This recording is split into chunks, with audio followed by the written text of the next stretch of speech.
Иргэн танд цагдаагийн байгууллага албаагчтай холбоотой мэдээлэл гомдол санал байвал цагдаагийн ерхий газрын 126 дугаард хандна уу? Хаврын хураашилтын үед иргэдийн санамсар болгоомжгүй үйлдэлээс шалтгаалan ойхерийн төмөр гарах эрсдэл өндөр байдаг.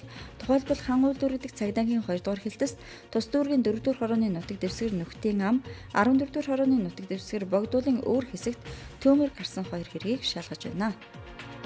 2017 гарсаар одоо манай хариуцсан ороодын нутаг дэвсгэр дээр бол 2 ч удаагийн ойхерийн төмөр гарсан байгаа.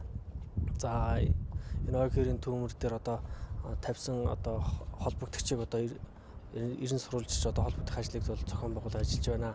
За иймд одоо Улаанбаатар хотын ногоон бүсэд бол иргэд маань бол аль болох аялал зугаалахгүй байх шаардлагатай байна. Хуурайшлалтай энэ үед за хоёрт төрийн болон төрийн бус бүх шатны сургууль цэцэрлэг одоо байгууллагууд маань ойхерийн төмрөөс урьдчилан сэргийлэх чиглэлээр дотооддоо сургалт зохион байгуулах шаардлагатай. Нөхдийн амд санамсаргүй галалцсан этгээдийг цагдаагийн байгууллагаас олж тогтоон шалгаж эхэллээ. Энэ төмрийн улмаас байгальд учирсан хохирлыг тооцох эколог эдийн засгийн үнэлгээг холбогдох байгууллагууд гаргахаар ажиллаж байна. Иргэд хашааны өнжмөл өсөв шатаах цогтой үнс нормаа ил задгаа асгах, ойхерт галдуулж бүрэн унтраахгүй орхих зэрэг нь ойхерийн төмөр гарах эрсдлийг бүрдүүлж байна.